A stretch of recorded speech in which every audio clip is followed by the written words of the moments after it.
Hello ভাই বোনেরা, আজকে বৃহস্পতিবার। তো বৃহস্পতিবার সুখেনারে দুপুরে খাওয়া দাওয়ার ভিডিওটি দেখে নাও। আজকে হয়েছে বাটার ভাত, এই আলু ভাতে, বাটার ভাত আলু ভাতে, আর ডিম ভাজা, আর টক দই। আর কিছু রান্না করিনি ভাই বোনেরা, ওর বাবার শরীরটা খুব একটা ভালো না, তো রান্না কোনো মতেই করেছি নমো নমো। আর আলু চচ্চড়ি রাতের, আলু চচ্চড়ি, মুড়ি আলু চচ্চড়ি রাতে খাবো। আর কালকে যে কচুর লতির যে ইয়েটা দিয়েছি, রেসিপিটা দুর্দান্ত হয়েছে, খেতে খুব সুন্দর হয়েছে ভাই বোনেরা।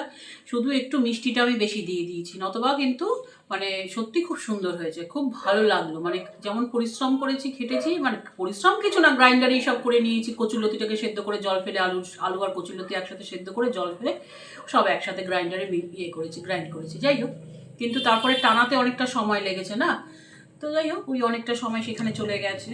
কিন্তু খেতে দুর্দান্ত হয়েছে, খেয়ে আরাম পেয়েছি, তিনজনেই খুব ভালো খেয়েছি। একটু চিনিটা বেশি হয়েছে। তোমরা পারলে রেসিপিটা করবে, ভালো খাবে, খুবই ভালো খাবে।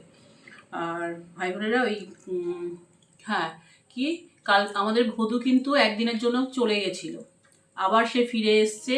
তো পরশু দিন আমি ভিডিওটা দিয়েছি একটু মনমরা হয়ে, কারণ আমি এসব কথা বলতে চাই না। ওইরকম করে ভদু চলে গেছে তার জন্য আমি ভিডিও করব কি বলবো মানুষকে, ওইসব আমি আমার ধাতে হয় না, ঠিক আছে। তো চলে গেছিলো কুকুরটা, কিছু লোক এসেছিল, সেই কীর্তনীয়রা চাঁদা তুলতে এসছে, ওরা দরজা গেটটা খুলে চলে গেছে, আমাদেরকে ডাকেও নি। যেই ভদুকে দেখেছে ভয় চোটে ওরা চলে গেছে, আর ভদুও সেই পাকে ওই গেট খোলা পেয়ে চলে গেছে। যাই হোক চলে এসছে। তো ভাই বোনেরা আজকের মতন ভিডিওটার বেশি বাড়াবো না, গরমও লাগছে। হ্যাঁ, আর ওই ভাইপোর অফিসে পুলিশ গেছে, সেই নিয়ে আবার অশান্তি চলছে। জানি না কি চলছে ভাই বোনেরা, আমরাই বোধহয় মুরগি হচ্ছি। ভিডিওটা আজকের মতন এইটুকু। পাশে থাকবে, সাবধানে থাকবে। জয় শ্রীরাম।